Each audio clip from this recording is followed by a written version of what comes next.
Hey, what's up, and welcome into Under the Hood with Jonathan Hood. Thanks so much for downloading the podcast and checking us out on YouTube, youtube.com. Look for Under the Hood with Jonathan Hood. Please like, share, subscribe, and comment to everything we do.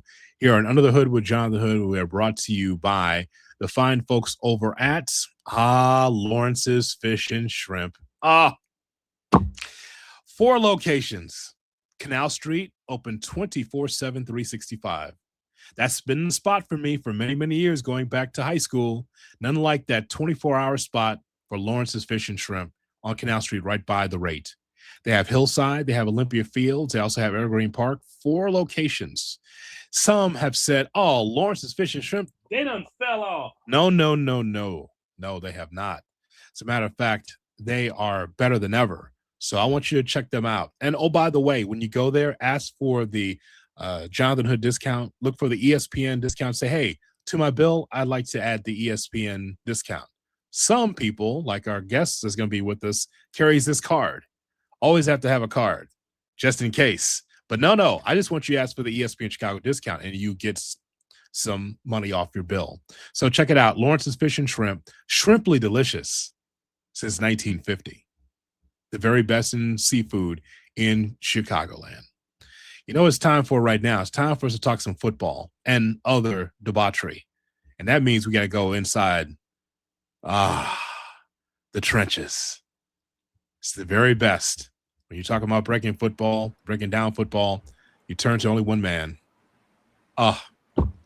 Kenneth Davis. There he is. Yo, Hoodie. What is going on, my guy? You know what's going on. How are you, sir? I'm well. It's good to be here as always, man. I enjoy our time together talking some Bears and some football. And debauchery. Also debauchery. There's some debauchery. Full on debauchery. That's plain debauchery. We should start off by talking about the injuries with the Chicago Bears, and there's a lot of them. And so, Ken, there's a lot of conversation about the way Ben Johnson's handling practice. And when people talk about Ben Johnson handling practice, he's just being emblematic of what is happening with Dan Campbell and the Lions. They also have a very physical practice as well. And he just feels like this is the way to be able to go about business and making sure that this team is regular season ready. But the latest is Austin Booker is down, and also Javon Dexter. More than likely, they will not play in that last preseason game against Tennessee. I just want to get your overall thoughts about the amount of injuries that we've seen with this Bears team here leading into the Carolina game when the season starts. I think so. Initially, my first thoughts is strength and conditioning, what they're doing different compared to past Bears teams. And for some reason, I always think about I would say 5 years ago, but it's been the same until now, 49ers, because I always question why the 49ers are always hit with the injury bug. But I'll say this, because at first I was like, well, the Bears have to figure out there's something, again, like you said, the practice being too physical. Is there something going on with strength and conditioning? But then one thing that I was micro and I tried to get macro, and I looked around the league and I'm like, you know what? This is happening a lot around the league. So in all fairness, I was thinking next year for sure after training camp time, I think will give us a big enough sample size to know if this is more of a Ben Johnson and the Bears organization issue compared to if this is just a league-wide with how guys are always in condition, all right, because, fat don't cramp, but guys are always in condition as compared to back in the days, if there's something with that to why perhaps there's more strain on their body or whatever. So because at first it was like, what are y'all doing up there? But it was like, wait, let's see. You've seen a lot of injuries, and I think there's always been a situation where we've looked at where big names have gone down during training camp and preseason, but it's just been a abundance of injuries, big names and small, this training camp for all the NFL teams, for most NFL teams, I should say. So I don't necessarily want to say it's Ben Johnson just yet. I want to have one more year before I place that blame upon that man. Yeah, I mean, it's just I don't want to just put this up to bad luck. I'll just say that it's unfortunate timing. My hope is that a lot of these guys are healthy by the time the season starts. But, I mean, the one thing that you can't get over is that Kobe Bryant is out for the season. I know that there's a lot of miracle water at Halas Hall. I mean, Ozzie Trapillo is not practicing with a brace, bro. Like, he's up and around. I saw a Dingbo. He's never looked more spry. When I watch him in training camp, I'm like, dude, a big guy like you're supposed to be down. Nope. he's out there. Same thing with at cornerback, Tyreek Stevenson, who was out for a week, and now he's back out there again. But the only person that has not received the Benny Hinn Miracle Water, an all-white suit on Channel 38, is Kyler Gordon. That's the only person that has not been able to get it to the point where the media asks Ben Johnson all the time, "What's up with Kyler Gordon?" Rehabbing. And so, there's a lot, man. But that secondary, it scares me right now because of the injuries. Okay, and I agree. Everything you said is facts. But the only caveat I got, secondary was banged up last year. Like when you look at it, the secondary was banged up. Now I'll say this: it's worse because one, you have a rookie starting at safety. Two, your big safety number, the guy that you was looking at to replace Kevin Byard, and hopefully he may not get as many turnovers as Kevin Byard, but at least get some turnovers, is like you just said, out for the season. At this point, at least Jalen Johnson seems like he's going to start the season. All right, compared to last year and how long that lasted to go along with Kyler Gordon. So yeah, I think about it last year. It looked like the season was going to be over. Nobody knew Nashawn Wright was going to be able to get as many turnovers. He wasn't perfect, but we didn't expect that. So it's still like, okay, let's see. I mean, the bad part is that front four. If they had someone that was generating a pass rush, it would help any defensive back there. So if the front four, I'll settle it like this: if the front four does play better, there's been a lot of talk as far as coaching up the players that are there. If they are coached up, then that should alleviate some of the stress on the back end. But again, I'll say this again, and I'm not trying to not get on them. If this is the same situation next year, this is an in-house situation, because the first two seasons of Ben Johnson's head coaching career with the Bears, particularly, there have been a lot of injuries, but particularly there have been a lot of injuries with the back end when it comes to the DBs. I need to ask you about this Dennis Allen philosophy about trying to get home from your secondary. Okay, so his defenses, Ken, going back to New Orleans and now, is like, yes, he likes to blitz. If he can't get home, his whole focus is the linebackers in the secondary. And I'm just saying, like, that's a lot on Dylan Thieneman and Malik Muhammad early for them to be able to learn, right? There is no Kobe Bryant to help a veteran that can get him in place and those guys. I just want to know your thoughts about, because we talk about this a lot, not being able to get a pass rush. I don't worry about sacks. I'm just trying to get pressure, right? Know the ball gets out quickly. But I do want to ask you about if the onus is on the secondary to be able to make plays with speed and not the defensive line, how will you be able to make stops, especially when you have injuries or ineptitude in that spot? That's a great question, to be honest with you. Because that's what they're doing, right? They're trying to tell you, like, we got to do this with the secondary. That's the whole scheme. But the problem, okay, so my first thought, to be honest with you, and I'm talking about Dennis Allen when he was the defensive coordinator for the Saints. I think one thing to always remember is how crazy the Saints defensive backfield is, and how, and this is the big part, how they found players that he coached up and how many defensive back players that they had, particularly cornerbacks, that was pretty much sensational. But they also had guys up front that can either that could put pressure when you're looking at Jordan. I forget the other guy on the opposite side right now, but they were generating up pressure. And I don't know, to be honest with you, Hoodie, because he has some guys on those defensive teams in the front and in the back end. But when you think about the players in that defensive backfield they have, if the Bears can find him players, he can coach them up. So I'll put this Dylan Thieneman thing. I wish, in all fairness, I had the list of Saints defensive backs that were in Pro Bowls or whatever over the last decade or whatever, or got traded away and still was pretty good, because the Saints had an abundance. All right, when you think about seeing them match up with the rest of the NFC South, they always, what was the guy that always used to just mess Mike Evans' head up?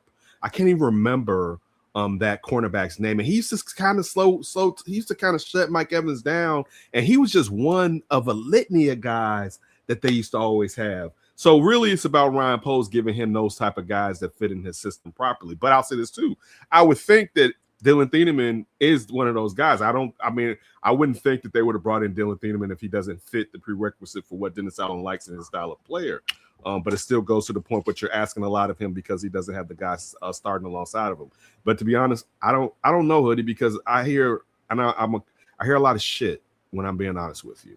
Mhm. Me personally, and again, I want to be proven wrong. I think they should have brought in a defensive tackle, and I think they should have brought in another edge rusher. They didn't have to be A+ guys, but they could at least be B- to C+ guys, even just to fit into the rotation.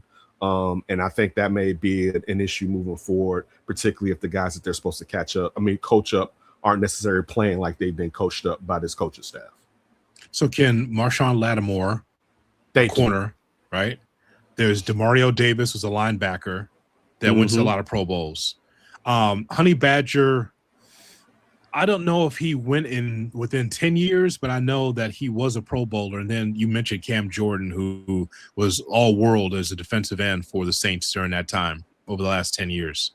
They had a guy. Who was it? So then you had what was the guy that they had last year that got traded to the Eagles? Didn't the Saints have him and then they moved him to the Eagles? The CJ Gardner-Johnson. Yeah, who's a Bear? Yes, also. But I meant my point wasn't he a Saint before he was an Eagle? I believe Am I wrong so. with that? I believe so. Right. I gotta look it up. I believe so. I think it's like two more, and I think another one maybe got traded to the Eagles. But for the last 15 years, they have been pretty good with the backside of that defense with finding talent in New Orleans. Is my point, and I would hope that Dennis Alves is in the room and they're doing the same here. And them drafting a safety in the first round would lead me to think, okay, Dennis, what do you need? I need a guy that can step in and be a little nickel. I need a guy that can be big enough to maybe he can stick with a tight end. I need a guy that can do multiple things, and that's why they went out and got Dylan Thieneman, and hopefully it works out for him. Ken Davis, are you surprised that Usher and Chris Brown are selling out football stadiums on this R&B tour?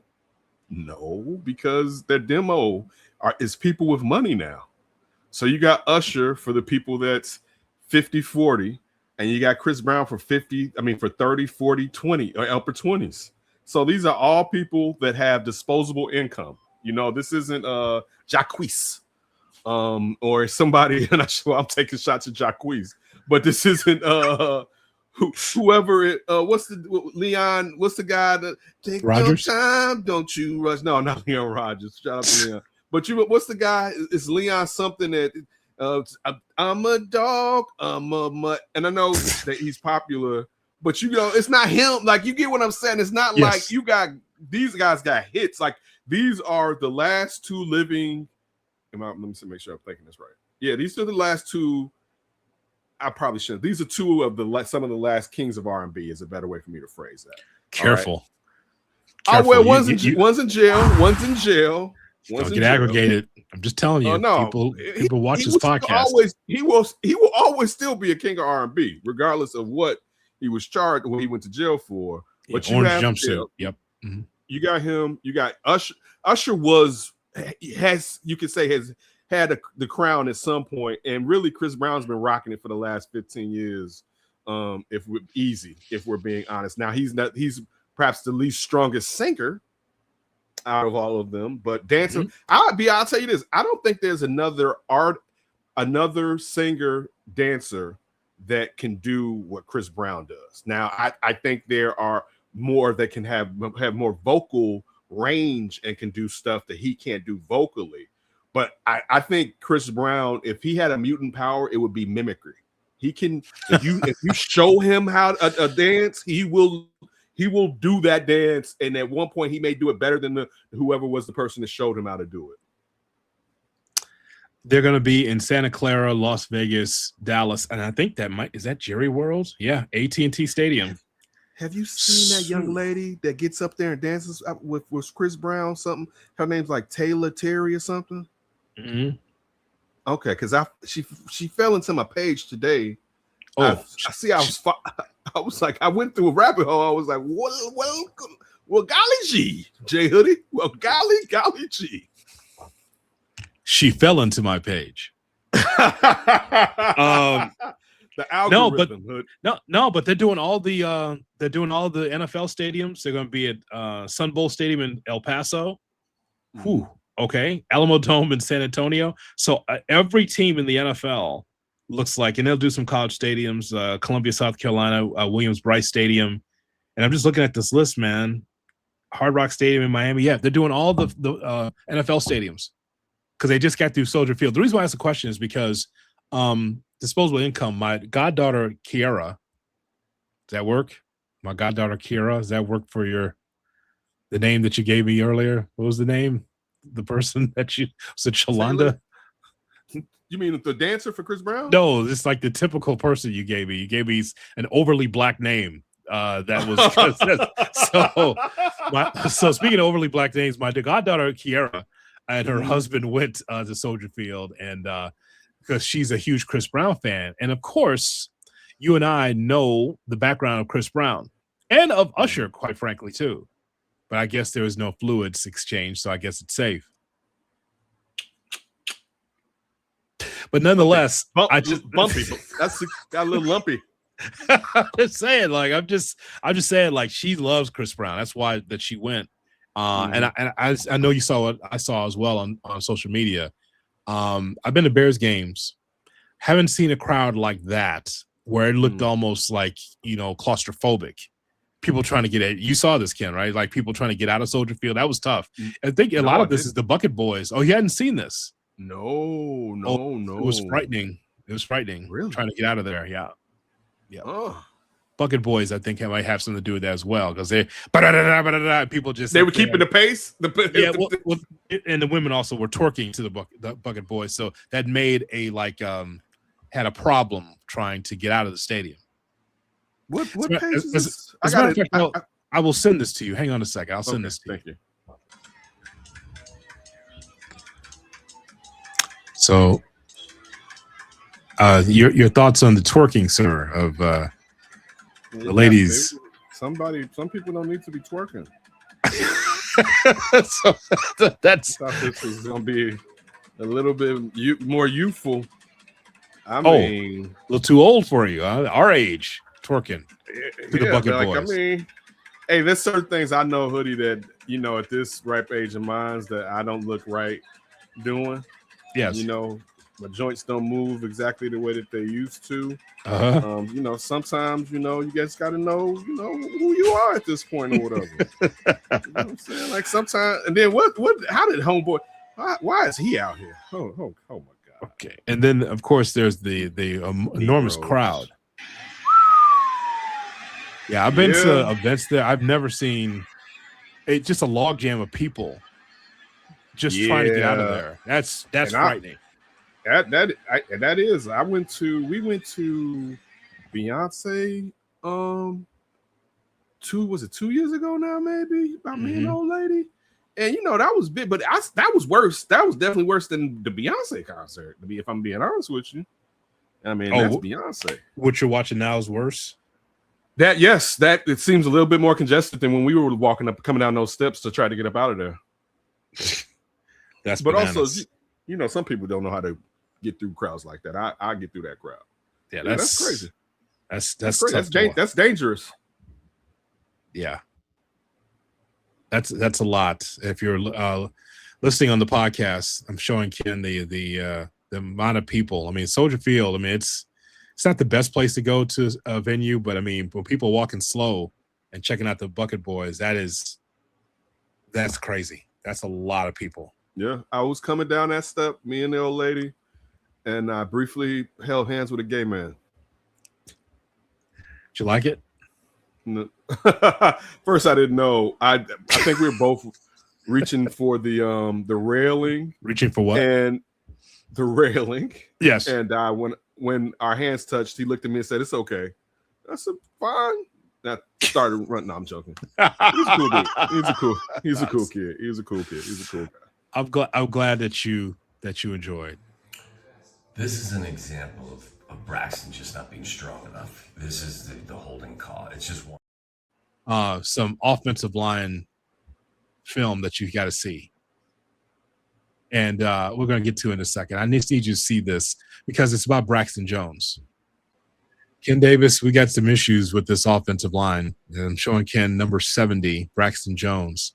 I'm watching him in practice. I'm watching him in the Cincinnati game. The problem is, man, just does not have the anchor just to be able to hold on.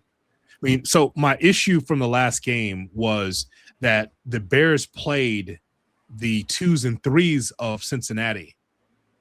So I'm just thinking, like, you're taking on the 2s and 3s, you should be able to have some kind of advantage. The defense had no advantage against these 2s and 3s because Joe Burrow didn't play, and the 1s didn't play.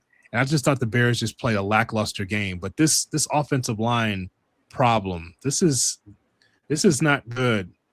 Ken, I want you to tell the audience what you see from 70, Braxton Jones, because I think he's still going to be the starter game 1 for the Bears at left tackle. Yes, I do too. What do you think? One thing I saw right away, it's 2 things, and one of them we can never change. All right. You basically pointed out the fact that he doesn't have a tuchus. Anybody watching it right now, you see that man doesn't have a backside. Yes, we joke, we play, but it's a muscle. All right. Particularly when you're trying to be stout and push back against a person. Another thing, Hoodie, I mean, and again, he's a tall man. Leverage wise, he's too high. If I'm being honest with you, like he needs to be lower. His pad level needs to be lower, and that's easier said than done. Particularly when the defensive player is shorter than you, but still, like he's too high. He's too high, and that's a big man. 96 is I know he's a backup. That's a big man, but he's got to get lower. And particularly, and I'll say this again. Another reason he has to get lower because he doesn't have a butt. You know what I'm saying? Like he doesn't again. Forget all the pause and all that. We're talking real sports. Yes, we're talking about, yes. You're what we both of us are big dudes. If you're going to look at us, we're more larger men than smaller men. All right, but I would also say, and I would think that you're a strong person.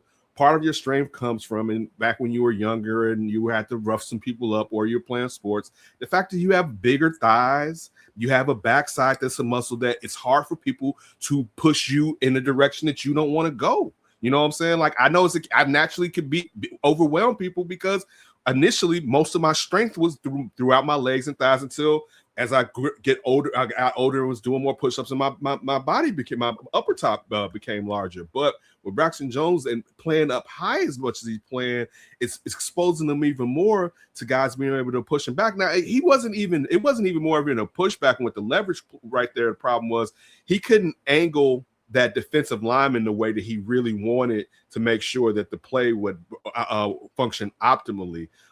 Then also he had one thing that Braxton does a lot. It was a false start or 2 during that game, and those are issues to where those are drives. You're costing drives, and again in the past, he'll do that 2 times in a row sometimes in a drive that and basically kick the drive back the other way. But I'll say this. You still got a Hall of Famer next to him. Like it's not as bad as it was when he was starting, and the only person that was decent was Darnell Wright, right? And this was before Darnell Wright found out who he was. As you pointed out, he's going to start, and it seems like you said earlier that Isaac Trapillo isn't even wearing a brace, which is crazy.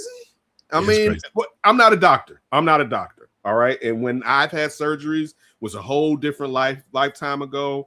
I would just say this, being someone who had a knee surgery and played sports, I would feel funny being out there after I had ACL surgery and not having a brace.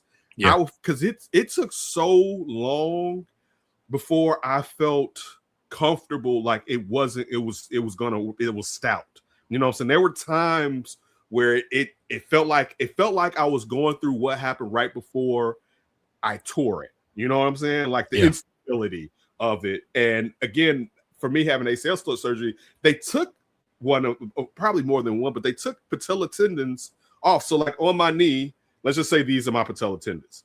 Mine's like this now because they took this one to replace my ACL with it. And in that it took a minute before now it's nothing, but it took I was afraid to stand on one leg to put my pants on, to be honest with you, for a minute. And again, my surgery was great. I've never really had issues with it or whatever. And this happened when I was a lad. But for me to see, when you say he doesn't have a brace on, and this is a question, and again, I'm not a doctor. I've always wanted to know, are we saying all of his patella tendons were ruptured or some of them were ruptured? That's a question that I need to know. Was it 30% of them were ruptured, or was it clean, all them bad boys, and that kneecap was fluttering in the wind? Basically, I would like to know that. But getting back to the question, the fact that Isaac Trapillo seems closer to get back, And I mean, I go back to thinking about the game after he made sure they didn't have to call a timeout and limped. And I'm telling you, that had to be one of some of the most painful things that young man had to do. And I remember thinking, wow, we went from at the end of this year, something that we haven't experienced as in Bears fandom, arena, whatever. It's always been, well, who's going to be left tackle? Who's going to be left tackle? Who's going to be left tackle? And it was like, oh no, Ozzie Shapiro, we're good with Ozzie Shapiro. And all of a sudden, we're back to, damn, we got to draft. Do we have to draft a left tackle? And how the severity, usually with those injuries, the length of time, which again is why I'm asking, was it a full rupture or not?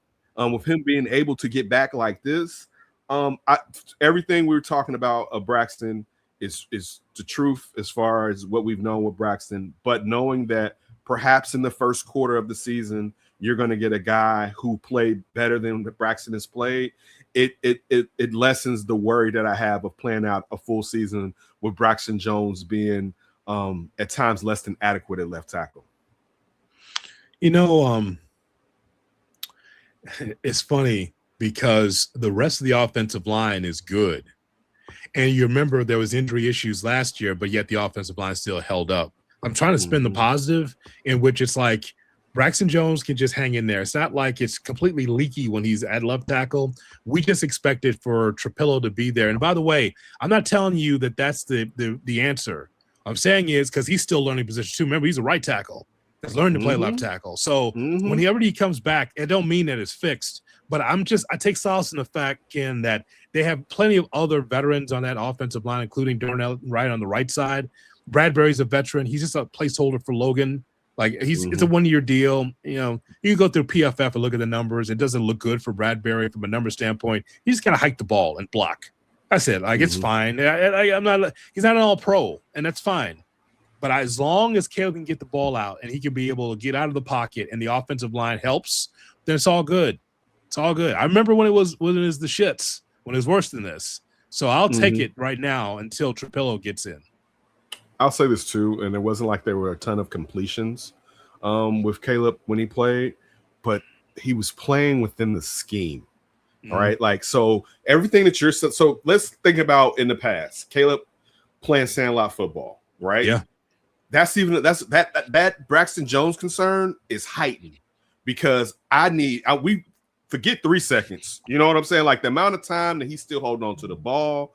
But from just the brief window now, you see that he's playing on schedule, which lessens the amount of time that your blockers really have to sit there and try to block that guy. And then again, like we just said, dog, you got because Bradbury, I'm like this on, but I was so happy when they drafted Logan Jones because I was concerned. I was like, I know we're not going with just the average, below average center when we saw what Drew Dahlman brought. And that sometimes Drew Dahlman got beat, but you put an emphasis on we got to hit a stout center. So when that, and it's one of those things where with Ben Johnson, common sense is common sense. You know what I'm saying? It's like, nah, this has to be like Ryan Post, spend money on this offensive line. You can't have this patchwork offensive line for my stuff to work. It's not going to work like that. I need a Hall of Famer. I need Jackson from the Rams. I know how he can play. Your guy Darnell, we can use him. You know what I'm saying? Drew Dahlman's like, for them to be like Logan Jones, come on down. I love it. But again, for my most part, being good from right tackle to left guard is so much better than anything that we've experienced. Because I keep telling people, we used to always say they need a left tackle. Then you know what we would say? They need a guard too. Be like, oh yeah, but they still don't have a center, right? That's how because left tackle is always your first. Oh my God, left tackle, but they didn't have anyone. All right, you talking about Shelton, Cody Whitehair after Father Time had called him. You had what's his name, Lucas Patrick, and Pryor. Like the guys that they used to just roll out, and it was like, dude, this isn't working. You need real dudes. They finally got real dudes, so it's not as much on Braxton. But again, Ozzie Shapiro, get back. And I like something that you said too, because it was one of the concerns that I had. I was fearful of Ozzie Shapiro's trajectory being altered. You know what I'm saying? Like his ceiling perhaps being altered. And I hope that isn't what's going to actually take place, because there are some steps that he needs to make, but I hope it's not. But if you give me back 85, 89% Ozzie Trapillo right now, I'm straight with the rest of the line that they got. The trenches, Jay Hood and Ken Davis, right here on Under the Hood with Jonathan Hood. Ken, where can people find you on YouTube? You can find me at That's Davis. You can also find me at the Windy City podcast for Fansided with Alex Shapiro. And follow me on social media at That's Davis. We heard from Howard Griffith, by the way. You know Howard, right? Mm-hmm. Big Ten Network, 2-time Super Bowl champ. You know Howard, right? Mm-hmm. On an unreleased interview that I have done with Howard, it will not air until Tuesday here on Under the Hood, because we talk about Big Ten football and trying to figure out, is there going to be a fourth team that's going to win the national championship out of the Big Ten? Because it's been 3 in a row now, and so Howard talks about that. There's a lot of stuff we talk about. But, of course, because he's a 2-time Super Bowl champion, Ken Davis, I had to ask about the Bears. He over there in Bronzeville with his ear to the ground, doing his college football thing, but he still gets Bears questions. Interesting point that he made about Ben Johnson, because you brought him up, so I'm going to bring it up here on the show about Ben Johnson, the head coach for the Bears. You do recall the quote out there with Dan Pompei from The Athletic by saying that I want to have the greatest offense ever. I want to be able to have 38 points a game because the Broncos are 37.5 on your dial. And he goes, I want to get 38 points a game, right? Wants to be the most prolific offense ever. So Howard Griffith heard what he had to say. And Ken Davis, he was not impressed because Little Mouse Davis up there, Ben Johnson, who wants to be able to have the most points ever scored, more than the Denver Broncos. He wants to get 38 points a game up there, apparently. I need to ask you, sir, about all the injuries that they've suffered. There's more injuries that have occurred even today in camp. What do you think of the physicality of this training camp versus others in the NFL? Seems a little more physical than I've seen in the past with the Bears. Yeah, I think they're going to be physical camps. It can depend, the makeup of the team, the way plays are being called. But that's why, I caution people all the time when they say, well, we won 9 games last year, not talking about the Bears specifically. So we should obviously be able to build on that because we got this coming back, we've got that coming back. But you never factor in injuries, you never factor in the schedule, you never factor in plays, those 50-50 plays that could have gone the other way that you were able to make. Are you able to make those plays this year? That's why every year is so different. And it's nothing wrong with wanting to set out and break all kinds of scoring records. The problem is you've put it out there publicly. So now you're going to have to address that every week you don't put up the numbers that you're supposed to. And to think that that's not going to wear on some people would be foolish to think. So I think, listen, those type of goals are great, and I understand you want to set those expectations, but those expectations are better set in your own meeting rooms and not out in the public. And sometimes, coaches want to speak to their team through the media. This, to me, wasn't the right move for him to make when you talk about this Bears team coming into this year. Howard, he didn't have those same goals for the defense somehow. Amazing. Howard Griffith, Big Ten Network.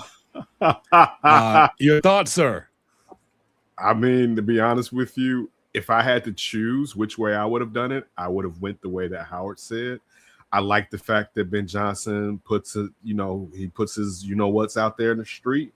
But to his point, you're going to have media people asking him every week, particularly if the offense isn't necessarily performing well. Well, what happened to the 38 points per game? Now, I'm sure partially he's saying that's where we want to hit. I'm sure it will be this season. He would want it to be this season, but he can say perhaps next season. It's unnecessary media content that we provided, but it's not the end of the world. If Ben Johnson wants to do that, he can do it. Is it unfair to his offensive players? Probably not. But hey, a quarterback got big ones too, so we will see moving forward. I mean, it's Ben Johnson. Look, I'm a Ben Johnson dude, right? Now I'll say this: being someone watching him from afar in Detroit, I didn't know his personality all the way as far as him doing stuff like this. You know what I'm saying? But I'll say this too, being honest, and of course you don't have to score 38 points to do this. I think it also points to something that you pointed out as far as not putting that on the defense, because that all the money and most of the talent is on the offensive side, and you have an offensive-minded head coach who is also calling the plays. But it wasn't necessary. It wasn't necessary. Sometimes, I mean, look, again, I like Ben, but some of the shit that he does, like the Matt LaFleur stuff, like I just want him to beat Matt LaFleur, keep beating Matt LaFleur, so that it's cool. But look, Matt LaFleur has to have your number in his back pocket, because if I was Matt LaFleur, I would want to get at Ben Johnson for the disrespect or whatever. Love it. As a Bears fan, I love it. Yes. But sometimes calling your number, and I mean, I think if anybody that's been hot, all right, like you've been like that dude briefly, long time in your life, and cocky at times, and you sometimes realize, man, I should just shut the fuck up. Right, like I didn't actually have to be that braggadocious. You know what I'm saying? And look, I'll say this, and nothing bad may have even come for you being that braggadocious. But sometimes I feel like as you grow older, you realize sometimes laying it on heavy is unnecessary. So here's my only issue with Ben Johnson. My only issue with Ben Johnson is that he must understand the importance of balance on a football team. I understand that he has taken the reins at Halas Hall as far as the draft, free agency. I mean, he and Ryan Poles are working hand in hand, but I feel like Ben Johnson has a leg up on everybody in that building. And so because of that, you just can't have every offensive toy. Did you really need Sam Roush? I saw Sam Roush. Ran some good routes. But I got Cole Kmet, and I also have someone who could be able to maybe the first, maybe the second most receptions as a tight end in Colston Loveland. I already have Roma Dunze and I got Luther Burton, but I had to have another wide receiver. I had to have Jade Walker. I had to have so great. So my question is that because you are so offensive heavy, what about the other side? What about the defense? When asked about the defensive line and how that's going to get better because you didn't get home enough last year, we just have to coach him up harder. That ain't high school. Is this high school? Like you have a lot of money that you spent on defense, but have not got the return on investment. And that's the problem with the defense. Like it ain't the Bears being cheap or just like, we'll just throw anything out there. No, I mean, Dio Dingbo is not here to stop the run. Was it? He is. He's going to have to, but he's supposed to be able to be on the other end of Sweat to be able to get after the quarterback. That's what he's here for. And now he's Keith Traylor. Now he's on the inside. He's Ted Washington. Like that's not what he's here for, though, Ken. So I guess my whole point is that my only issue with him is this one of these offensive geniuses again, right? Offensive geniuses, and got this voluminous playbook. I got all these plays. Man, what I could do with this guy and this guy. Like, there's only one football, man. There's only one football. So as much as I love how we run the football 51% of the time, he understands that much. That's the hidden ingredient that this dude actually loves running the football. So I like that. And he's got an offensive line that can be able to protect and block. He does. But I just wonder about the other side, because in our lifetime, a lot of people watching and listening, we ain't used to 34-32 wins for the Bears. We grew up in an era in which our fathers and our relatives and our guardians told us, well, the Bears can't put the ball up in the air because the wind will knock it down. That's why we ran the football so much and just threw it to the tight end. That's what we did. RoboCop or the first down, like that kind of nonsense, right? But then San Francisco comes in, Atlanta comes in, teams in Florida come in, whoop, over the top. Throwing it right through that wind. Green Bay comes in, whoop, over the top. But we just have to run the football on the tall grass. That's what we got, because you can't throw it up in that wind. Everybody else beat our ass with it, but we can't do it. So now we're going to win games 34-32, apparently. Okay, let's just see what that looks like. I'm with you, Liddy. I mean, look. First of all, again, full disclosure, I'm a Ben Johnson guy. Look, I wasn't happy with that draft. If I'm being totally – listen, I could go through the first 4 rounds and have a different opinion on damn near everybody that they took. Look, Dylan Thiedemann better be him. Let me lead off with that. He better be him. I understand there was a run on defensive ends, particularly, but defensive linemen before they got back up in the second round. But that's partially – you're supposed to know that too. All right. Mm-hmm. That's why Ryan Post talks about all these mock draft scenarios that they go through and all these percentages that they do. I hope that most of those that they did showed them that there was going to be a run on the defensive guys that you needed between the top where you picked in the end of the first round and where you picked in the second round. You could have gotten a defensive guy. And again, stick to your board, quote unquote, to a degree, but also the coaching up aspect. There had to be some guys that may not have fit like all like that you, let's just say is your 5 stars a rating and maybe you had a 4 on them, that you could have been like, we can coach this guy up. His body style, his attitude fits our system, because you have to be able to stop. But this is the thing we don't even talk about. And you was just talking about get to the quarterback. They can't even stop the run. Right. Like they can't, like we, Yeah. the fact that they couldn't get to the quarterback is so prominent in our minds that sometimes we don't really sit on the fact that they weren't stopping the run either. And regardless, to be honest with you, who has been the Bears coach over the last 20 years? One thing the majority of them have done, and at times it slipped, was not get ran on. You know what I'm saying? Like most of those teams were teams where it was a minute before someone rushed 100 yards. And it wasn't game after game. It'd be like, damn, someone hasn't rushed on the Bears. And this is even when the defense wasn't great. But usually they made the offense one-dimensional because, look, for the most part, you may gash us a little. You're not going to get 100 yards. You're not going to be running the ball. They may get ran on 4 or 5 games where somebody just exploits them, but they can't stop the run. They can't pressure the quarterback. The defensive backs are banged up. And you could have helped them so much more by just look. Even if I said 2 at the beginning, even if you just gave them 1, if you just gave them a 3 technique. I mean, I know I sound like a broken record, and I know Grady Jarrett is supposed to be that guy, and you're hoping again talking about coaching up, but really health with Grady Jarrett and the fact that Grady Jarrett really was banged up and probably didn't get back to what he can be. And now you're praying that Father Time, and I mentioned Cody White here, you're praying that Father Time doesn't have his hand on Grady Jarrett's shoulder. And you know what I'm saying? Like, yo, dude, you know, you may be kind of decent this year, but it's never. And again, even before he left Atlanta, he wasn't putting up the numbers that he was 4 or 5 years ago. True. But to sit there and rest on, and this is such a Bear thing. And I mean, and so I'm taking shots at my guy Ben and Ryan Pose. The young player is going to just jump and exceed, and that Austin Booker can just be him. And look, I hope Austin Booker has it. Does he have potential to do that? He definitely does. And it's at times it's trending like that. But I felt this last year too. I felt anytime with Pickens and with Javon Dexter Sr. and never bringing in somebody to really challenge them. Because when we really think about it, Billings, they really didn't know what they were getting in Billings, if we're being honest. All right, there were times where it was like, wait, ain't Shuddy supposed to be a run stopper? He sure is collapsing that pocket, right? Like, wait, why are he getting a little bit more? Hey, they can't get to the quarterback, y'all, but the fat dude, he's collapsing the pocket, everybody. I think he needs to be playing more. It took them like 7 games when they first got him before it seemed like it clicked, like, yo, on clear passing plays, put big boy up in that bad boy, right? And so it's stuff where even the guys that you get, you don't necessarily know. And again, now that's a different regime when we're talking about with Billings as far as the coaching staff and stuff like that. Still the same general manager, but that you know, in the coaching speak, we're gonna coach them up. And I get it. We haven't got the guys. You know, you can't diss the guys that you have in the room.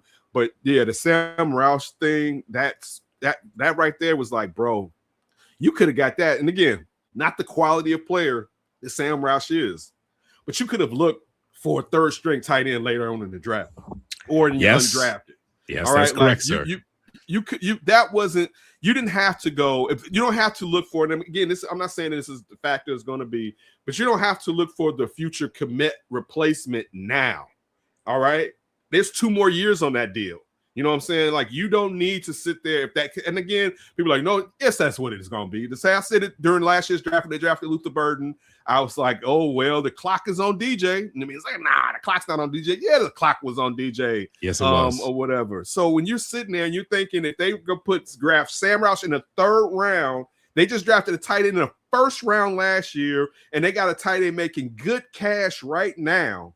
That's not telling you that this guy probably down the line is going to make it where they can move off of that guy and at least save some of that money for a couple seasons before they have to play Colston Loveland if he becomes the stud that they hope he becomes.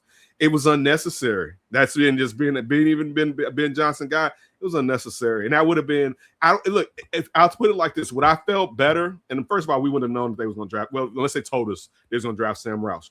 I would feel better with getting a defensive lineman that maybe wasn't everything that I thought they were, but at least they gave it an attempt. And maybe this, I may be wrong in saying this, than going after a guy that is actually a luxury.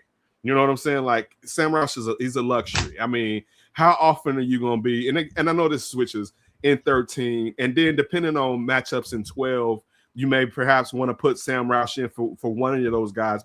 Maybe Cole Kmet more than Colston Loveland. But how much are you going to get out of Sam Roush? And you look at the guy, what was the guy's name? The third string tight end that they had last year, Durham. All right, Durham Smythe. Durham Smythe. Mm-hmm. Dog, Durham Smythe, nobody was checking for Durham Smythe. Durham Smythe did exactly what you needed him to do. You know what I'm saying? Like, yeah, you did. So that part is where it's like, to what you're saying, hey, bro, you already got mad weapons. Now, I'll put it like this. If they only had Rome, and then that was the rest of the let's just say they had Rome and Jardé. Okay, I understand you wanted to get some more weapons up in there. Sure. Dog, you got Rome, Luther. You brought in your guy from Detroit in Raymond. Khalif Raymond. You have Xavier Thomas, you drafted. Right, which now that way too early. All right, way too early for that. And I think now, and again, this isn't fair. I'll say this isn't fair to Ben Johnson, but man, as a Bears fan, that gadget guy, I don't even really it never worked out for us. You know what I'm saying? Like, man, this little gadget guy is like, I'm telling you. And then, again, Tariq Cohen got hurt. All right, you look at what was the kid from Tennessee that had the ferret? Yes. Yeah, that didn't you know work what I'm saying? either. Yes, it didn't work. Yeah, it couldn't hold on to the ball. Couldn't, like, just the gadget guy. The guy that's like, man, he gadgety. And again, Ben Johnson may be able to unlock Xavier Thomas, and you know what I'm saying, where it's like, man, okay, I see why you got him, but man, I swear, if Shorty is just a dude, man, you are wasting picks right now with just lining up that offense the way you line up that offense. I just think that someone's got to take a hold of this thing. Ryan Poles is the general manager. The leverage is off. Hoodie. In the first two picks over the last 5 years, you drafted 2 defensive linemen and 2 punters. Don't forget about Trenton Gill now. Dude, don't even get me. I'm just saying. Dog, don't. Okay, see, this is why you have a situation where your head coach has more power when it comes to personnel. Now, I'll say this. Any place that Ben Johnson went, he was going to have power over the personnel. But if you would have had a general manager with a little bit more equity, now the question would have been, would Ben Johnson have wanted him to stay or chosen here?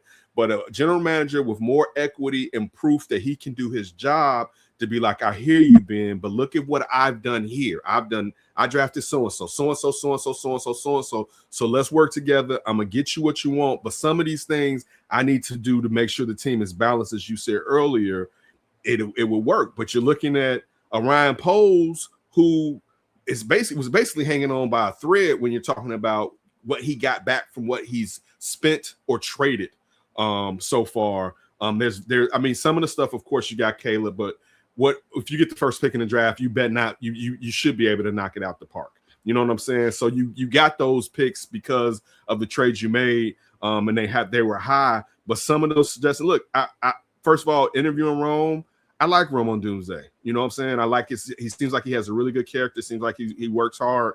But man, if I could have got my hands on the left tackle after drafting the quarterback, I would have taken the left tackle, because stud left tackles are rare.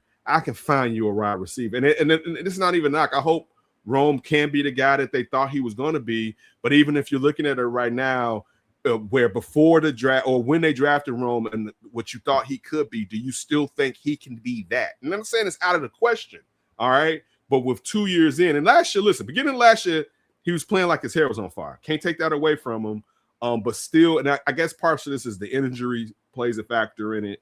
You know, he kind of walked back the thing about how his new his new as far as 100% being at the foot has to be recovered, and the scar tissue, and it maybe not be right. But still, like I'm a trench guy, as you can see with this. And Yes. one of the things with the trenches is it's not sexy. So people don't like it as much as because it's like, man, I can't really see what that guard is doing. Get that receiver. And it's like, yeah, you'll see what that guard's doing when your quarterback is hurt or on his back all the time, or there's no holes opening up for your running back. And again, like I say, it's not sexy, but man, if you build through the trenches, it lasts longer. I agree. Teams that have really good offensive lines, even if they don't have great quarterbacks, they usually make even an average quarterback play above average because he doesn't have to worry as much. Now, put a really good quarterback and running back behind him. Now you're cooking with grease. You know what I'm saying? So, like, that's where and it gets back to the whole thing when you open up talking about Dennis Allen and really having what he wants, because even though when you look at, the defensive line for the Saints, they had good players and they had a really good scheme, but they still could create pressure and they definitely could stop the run. And they don't have that part of what, in my opinion, Dennis Allen needs to really play the defensive style that he would prefer. Because like you said, like, dog, you can only blitz some. Look, guess what? You can only send your nickel so many times, your DB so many times, bro. Like, it's like here it comes. But you know what I'm saying? Like, you can at one point it's like, bro, bro, you got to get to him with the first four, man. So again, I'm with you. It's unbalanced. I hope this will be the last offseason for a minute that it is this unbalanced. And actually, I wouldn't mind if the next year's draft, depending on the injuries or players leaving the team, is maybe lopsided the other way defensively to a degree. Especially when you got plenty on the offensive side. What else do you need? You got Noah's Ark. You got two of everything. What else do you need? The ship is full. Right. On the offensive side. So get some young talent in that defensive room, particularly the defensive line. I'll end that part with this. One thing I'll give Ryan Poles his props. Ryan Poles has shown he can draft DBs. Yes. He can draft DBs. He's good at drafting DBs, so you don't have to worry about that. But you need to draft defensive linemen because you're already about to trade one. Made the rumor that one of the guys that you drafted when you drafted 2 tackles, all right, in the same draft, that the other one may be on his way out too. Secondly, when I look at this, I mean, I look forward to seeing what Ryan Poles and Ben Johnson cook up for next season. This year, though, should be a lot of fun. There should be a lot of fun on the field for sure. Should be a lot of fun to see exactly how the Bears can be able to defend their NFC North championship and see where we go from there. However, lastly, sir, we need to talk about President and CEO of the Chicago Bears, Kevin Warren. So the news came out on Thursday that Roger Goodell has spoken with the Illinois lawmakers and also the people in Indiana to find out, like, how close are we to a deal? Because this is his National Football League, and he does care exactly what the future of the Bears are. Can I just tell you, Roger Goodell had to step in because George McCaskey and Kevin Warren and the Illinois lawmakers could not come up with a deal at this time. Do you know how long we've been talking about this? This is way too long, Ken. And I'll just tell you, like, when the commissioner has to be able to say what the hell's going on, then it just shows you the ineptitude in Lake Forest. As cool as it is, and we're just talking about what ifs on the field, right? It's like Ben Johnson's a positive, Caleb Williams is a positive, like everything's going on well on the field. But it's the same shit behind closed doors.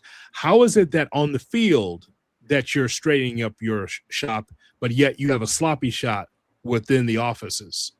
I mean, like, how is it that at this time we don't know where the Bears are going to put a shovel into the ground, going back and forth between Hammond, Indiana, and Arlington Heights, when the commissioner has to step in?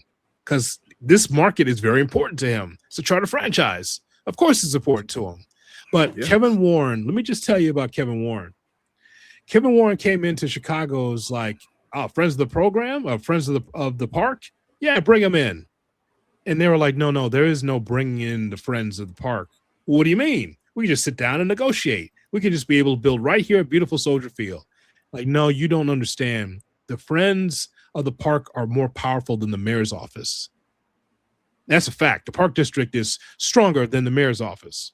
and a lot of places in the state, because you can't touch a lily, you can't touch a dandelion, you can't touch a column, you can't do anything without talking to them. And Kevin Warren had no idea. As seamlessly as it was for the Minnesota Vikings to get their stadium done, and he was involved, he wasn't the spearhead of it, but he was part of it. He's looking around like, what's up with this red tape? Well, welcome to Chicago and welcome to Illinois, because everyone's got their hand out. Everybody's got their hand out, right? And so I just saw Governor Pritzker at some school, and of course, like the media just follows him anywhere, just try to get some information. And there's Governor Pritzker is like, well, you know, yes, I spoke to the commissioner, Commissioner Goodell, and he has spoken to me, and he's spoken to the state of Indiana about trying to figure out like who's going to get the stadium. He needs to know right away, because it's an embarrassment, and the Bears should be embarrassed. George McCaskey should be embarrassed that at this time we still don't know where it's going to be. It will be Arlington Heights. Don't get me wrong, it will be. But the point is, though, is that the way it's taking all this time to be able to have just a special session to get this done is just it sets the Bears back even further than when Ben Johnson and Caleb Williams got here.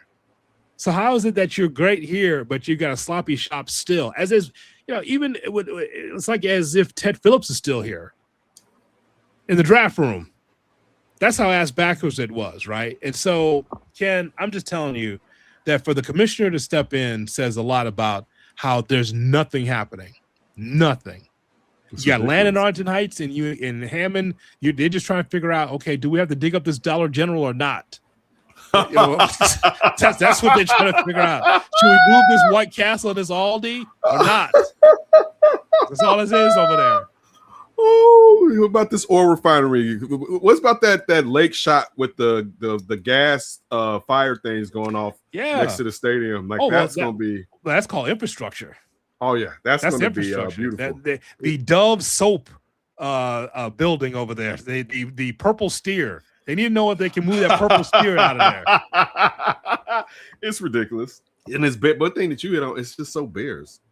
And also you would think too. And again, maybe not. Maybe this is me being naive, but you would think with him dealing with being running the Big Ten, that he would have a little inkling. I mean, I don't know how much he was in Chicago, but I would think he would be here a little bit, being the fact that he was commissioned to Big Ten. But like you say, the Friends of the Park situation, because look, I'm still upset that we didn't get the Lucas Films thing here that just opened up, right? Yeah. Like that should, like that. Listen, if you live in the city, it's jobs. You know what I'm saying? It's also you want to brag about your city. You know what I'm saying? Star Wars will go on forever. And every time there's a new Star Wars, people are going to be flocking to that place. You know what I'm saying? I know what Montgomery Ward wanted, but he had never seen a lifesaver before. You got to understand that. Right? Now, if I showed Montgomery Ward a lifesaver, I'd be like, a little bit more, little Lakeland, like, you can have it. You can have it. But it's just, look, since I've been, and you've known it longer than me, since Michael McCaskey and the Second Daily. Yeah. As far as I'm not even dealing with him no more, and that's George being thrown up in there, to putting a dumpster fire in Soldier Field, taking away its landmark status. You know what I'm saying? And now, dog, it's 20 years later, and you're doing this over again. I understand getting in and out, but to be honest with you, a lot of places it's difficult to get in and out of when you have 50-something thousand people there. You know what I'm saying? It's going to be like that. And also it's backed up by a lake, so it's not like you can go in all directions to get out of there. All right. Because I still would prefer for it to still stay somewhere in Chicago. I mean, yes. I mean, if I was being honest, but you're right. It's going to be in Arlington Heights. And it makes me always wonder, like, how mad, and again, I don't want Ted Phillips in the draft room, as you just alluded to. Yeah. But man, just think about Ted Phillips got you this land so you could build Bears Kingdom, and you let Kevin Warren talk you out of it. Is wild, to be honest. Even it'd be different if whatever else they could have put there can generate some of the same income they were going to generate. Then it's like, all right, cool, because the whole thing is, hey, land is valuable, which land is. But what would you really put there if it wasn't anchored by a stadium, if you were going to stay in the city? You know what I'm saying? It seems like that you bought something. And also, who's going to pay you a premium price when they know you want to get rid of it? You know what I'm saying? Like once you say we're not building anything there anymore, I'm not paying you the real price. What are you going to do? And let me know what you plan on doing with it out there if you're going to stay in the city. It's so Bears, but you know what, Hoodie though, I really don't let that get to me too much because I'd be more mad if the football was bad. Oh, I'd be hot, right? If the football was bad, I'd be hot because this isn't my money. It's not my money. But we might have to pay for it though. Like we might have to pay for it. Like I know Pritzker says that he doesn't want this to be publicly funded, but like that might be coming out of our pockets. I live in a state where governors go to jail like it's going out of style. Correct. I don't control where that money goes. Like something, I'm just be honest with y'all that are out of my control. I can't. I will voice my concern and say I don't like it, but I can't spend too much time wrapped up in it. I can't. Like, I'm just telling you, there's like so many things. It's just embarrassing though. That's what I'm saying. Like that there's nothing. That's all I'm saying. Hey, it's kind of par for the course. You know what I'm saying? I'm being honest with you. It's par for it's always been like, listen, and it's not just them. And I'm not even trying to make an excuse for them. If you just look, dog, we're Southsiders. You've been nice enough to offer me, hey, come, let's hang out at rate. And if I just talk about the frustration that I've had with that ownership and just like this, it's unfortunately it's an abusive relationship that we have with some of the owners of the sports teams that we root for. And I'm just being honest. And so what I usually do is I take my money and I keep it, right? That's one thing I control. I control my money, right? And it may not harm you, but it's also it's Chicago. And again, it looks bad. It looks bad nationally that people are sitting there dissing Chicago. One, they're going to be in Indiana, which again, the Jets and the Giants play in New Jersey. If some Indiana person is going to come to me and be like, yeah, we got your team. Be like, yeah, that's great. Good for you. Whatever. Yeah, but you and I are good. We are Southeast Siders. We're right there. That's right. Low key. Low key. Low key. Listen, weighing that name with Indiana, of course, it's still gonna be the Chicago Bears, right? Weighing that to how far Arlington is from us, you know what I'm saying? Like, dude, and you telling me, dude, do you know some of the land that we gonna start? Look, I know you don't want to be a landlord. You told me before, Ken, why do you want to be a landlord? Do you know how we was gonna go by our old high school and start buying up some stuff, Hoodie? All right, all right. Like, hold on, I know some. Yeah, I know we can get some. I know we can get some. Look, we go by commercial. I'm telling you right now, some land by commercial we get our hands on. Yes. You want to come South to the Chicago Bank? Let's go. We got listen, we got rerunning Airbnbs all up during the Bears season, the home games or whatever. Like for me personally, again, do I want them being there? No, but as far as it can benefit me, for sure they can be in Indiana. All right. Man, I went through South Chicago the other day, and I just was flashing back to my mom and I going to Woolworths and going to those little shops and stuff, and to see that the bank that we were in for generations is closed. That South Chicago bank over there, I was thinking Airbnb, put a hotel in there. There's different levels of that thing too, man. So just a big monstrosity just sitting there across the street. Another Walgreens is closed, of course, because that's the community. You got to keep the Walgreens closed in the community because God forbid for the seniors to be able to find their medicine. Go online, Mom. Do you know how long it takes to get your medicine at the only Walgreens that we got now? Oh, yeah. So I can. Oh, yeah. I know. Yes, I'm sure you do. I'm sure you do. The line is ridiculous. Yes, there's one every 20 miles. Yeah, I guess so. Yeah, it's like woof. This will all be taken care of. We need that. It'll be all taken care of when the Bears move to 85th and Lakeshore Drive. When they move over there, man, and that old U.S. Steel property. Oh, it's gonna be great. Listen. Of course they won't, but we've joked, like even like with D or whatever, joked about, dude, all that land over and what it would be. Now you're throwing a quantum lab over there, which we'll discuss. We'll talk about that in another different time. Yes. But still, like, yes, dude, it's a lot of land that could help a lot of people. Only the problem would be, of course, over time gentrification. But in all fairness, that's the plan anyway, because that's why a lot of these places don't have anything, because slowly we're going to let it crumble. People are going to leave. Yes. And we're going to buy it cheap.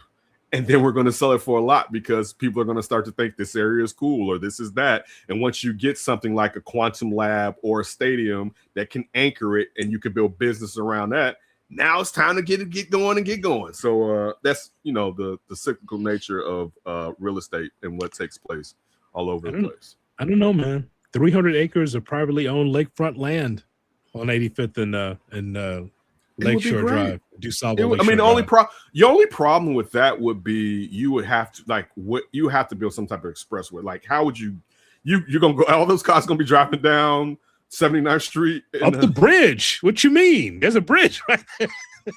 Now you got to wait for the boats every 15 minutes, but that's all right. What you mean? You and I. Wait. There's nothing like going to school at St. Francis.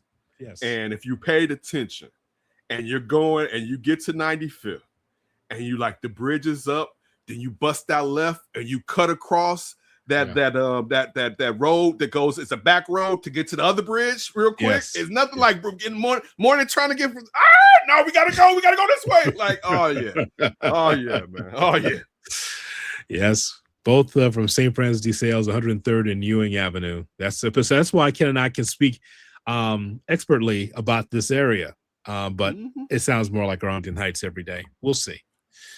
I'm glad you spent some time, sir, to be able to get into the trenches with me. The trenches in the football field, the trenches with Chris Brown and Usher.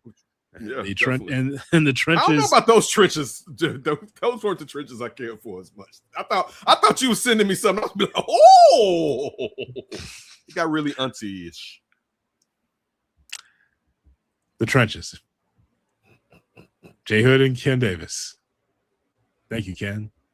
Appreciate you, Hoodie. We're brought to you by the fine folks over at Lawrence's Fish and Shrimp.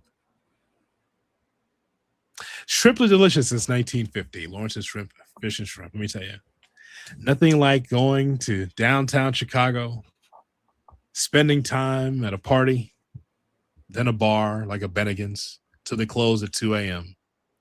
And then get to a Chick Rick's or something like that, going there until the walls just sweat. No fire department. They wouldn't kick you out. They just let you party. And then you'd say, what are we going to eat? Because everything's closed. And the choice was Lawrence's Fish and Shrimp, because it was open 24/7 like it is now. Right there on Canal Street. Mm-hmm. Always coming in the clutch. After a late night, get yourself some fish and shrimp, and she was always happy at the end of the night. You get you some fish and shrimp, and then after the night is over, you get yourself some fish and shrimp. Definitely. Thank you, Ken. Appreciate you, man. Fish and shrimp, everybody.